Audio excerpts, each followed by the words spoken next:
Hi friends, ఎలా ఉన్నారు? ఈరోజు మనం పెసర మజ్జిగ పునుగులు తయారు చేసుకుందాం. చాలా బాగుంటాయండి.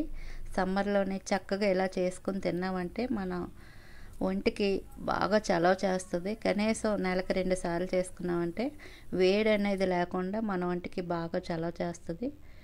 చాలా చాలా బాగుంటాయి ఇవి.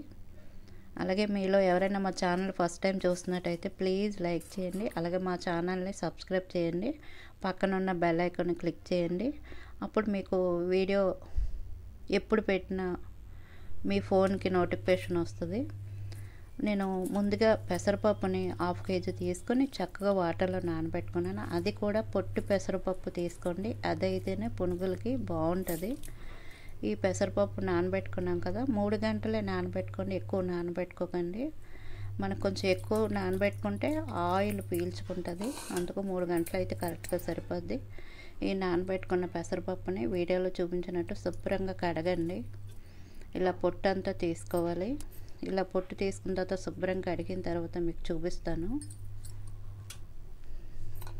ఇలా శుభ్రంగా కడుక్కున్నాను కదా, ఈ పప్పును మనం ఇలా జల్లి గిన్నెలోనే ఫిల్టర్ చేసుకోవాలి. అంటే పప్పులోనే ఏదైనా వాటర్ ఉంటే చక్కగా ఇలాగా ఫిల్టర్ అవుతుంది. ఇలా జల్లి గిన్నెలోనే వేసుకొని ఒక్క పావు గంట సేపు పక్కన పెట్టుకోండి. అంటే పప్పులోనే ఏదైనా వాటర్ ఉంటే చక్కగా ఫిల్టర్ అయిపోద్ది. పావు గంట తర్వాత మీకు చూపిస్తాను.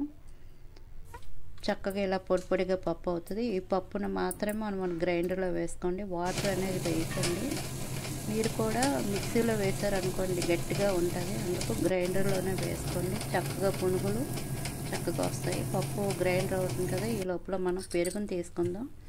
నేను 1 లీటర్ పాలు తీసుకుని చక్కగా తోడు పెట్టుకున్నాను. ఇది కమ్మని పెరుగు, పులుసుని పెరుగు కాదు, కమ్మని పెరుగు. చక్కగా ఇలా మనం ఈ పెరుగుని బాగా బీట్ చేసుకోవాలి. ఇలా బీట్ చేసుకున్న తర్వాత దీన్ని వెడల్పుగా ఉన్న ఒక బౌల్లో వేసుకోండి. వేసిన తర్వాత ఇందులో కొద్దిగా నీళ్ళు పోసుకుందాం. అలానే మరీ పలుచగా చేసుకోకూడదు, అలానే చిక్కగా కూడా చేసుకోకూడదు. ఈ విధంగా మనం మజ్జిగను చేసుకున్న తర్వాత ఒక 8 పచ్చిమిరపకాయలు తీసుకొని చక్కగా దంచి వేసుకున్నాను. చిన్న అల్లం మొక్కను కూడా దంచి వేసుకోవాలి. అలాగే సరిపోయినంత ఉప్పు వేసుకుని ఒకసారి అంతా కలుపుకోండి.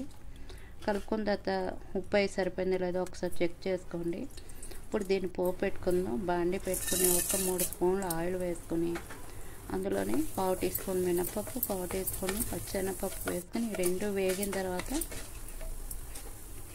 ఆవాలు 1/2 టీ స్పూను, జీలకర్ర 1/2 టీ స్పూను వేసుకొని ఒక్క నిమిషం వేపుకుందాం. వేపిన తర్వాత ఎండుమిర్చి ఒక 5 తీసుకున్నాను, ఇలా ముక్కల కింద కట్ చేసుకుని వేసుకోవాలి.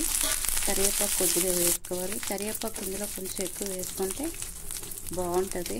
ఇవన్నీ వేగిన తర్వాత ఒక 1/2 టీ స్పూన్ పసుపు వేసుకొని ఒకసారి అంతా కలిసేలాగా వేపుకోండి. ఈ పోపు అంతా చక్కగా వేగిపోయింది కదా, మజ్జిగలో వేసుకుందాం. మజ్జిగలో వేసుకొని ఒకసారి అంతా కలుపుకుందాం.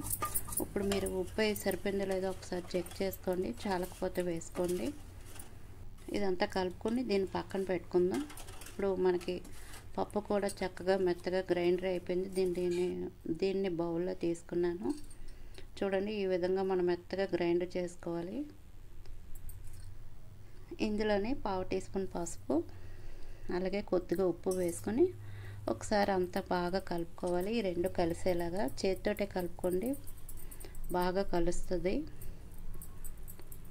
చూడండి, మన వాటర్ అయిపోయినా చక్కగా పిండి కొంచెం ఇలా ఉంది. వాటర్ అనేది వేయకూడదు, మనం గ్రైండ్ చేసేటప్పుడు పప్పును మాత్రమే వేసుకొని గ్రైండ్ చేసుకోవాలి.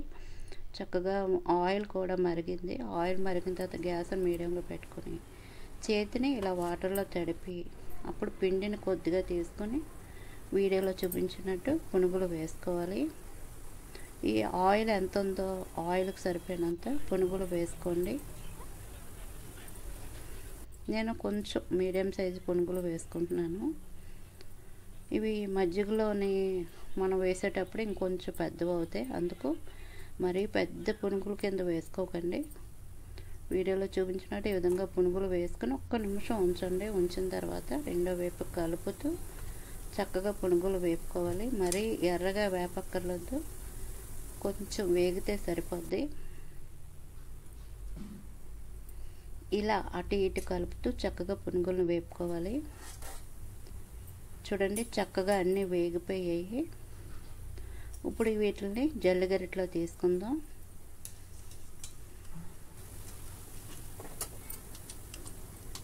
ఇలా అన్ని పునుగుల్ని చక్కగా జల్లిగరిటలో తీసుకుని ఒక ప్లేట్లో వేసుకుందాం.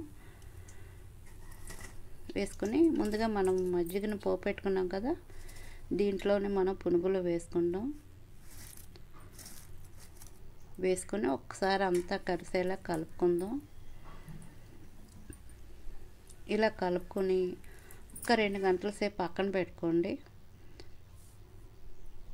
చక్కగా ఈ విధంగా మనం ఇలా పునుగుని ఇలా నొక్కాలి, అంటే మజ్జిగ అంతా బాగా పీల్చుకుంటుంది. ఇలా 2 గంటల సేపు మనం పక్కన పెట్టిన తర్వాత మీకు చూపిస్తాను. చక్కగా 2 గంటల తర్వాత మనకి పునుగు అంతా చక్కగా మజ్జిగ పీల్చుకుని టేస్ట్ బాగుంటుంది. ఇలా మనం చేసుకున్నది డబ్బాలో పెట్టుకుని మనం ఫ్రిడ్జ్లో పెట్టుకున్నామంటే టిఫిన్ కింద, మార్నింగ్ టిఫిన్ కింద తినచ్చు. మనం నైట్ చేసుకున్నాం అనుకోండి, మార్నింగ్ టిఫిన్ కింద తినచ్చు. అలాగే ఈవినింగ్ కూడా చక్కగా తినచ్చు. పిల్లలకి బాగా నచ్చుతుంది. తప్పకుండా ఒకసారి ట్రై చేయండి. చాలా చాలా బాగుంటాయి. నోట్లో పెడితే కరిగిపోయినట్టు అంత స్మూత్గా చాలా బాగుంటుంది. మీకు పునుగు విరుపు కూడా చూపిస్తున్నాను. చూడండి మజ్జిగ ఎంత చక్కగా పీల్చుకుందో. మీరు పెరుగు తీసుకునేటప్పుడు కూడా కమ్మటి పెరుగు తీసుకోండి, అప్పుడు బాగుంటుంది. ఈ వీడియో నచ్చినట్లయితే ప్లీజ్ లైక్ చేయండి. అలాగే మా ఛానల్ని సబ్స్క్రైబ్ చేయండి. పక్కన ఉన్న బెల్ ఐకాన్ని క్లిక్ చేయండి. మీరు మా ఛానల్ని ప్లీజ్ లైక్ చేయడం మాత్రం మర్చిపోకండి.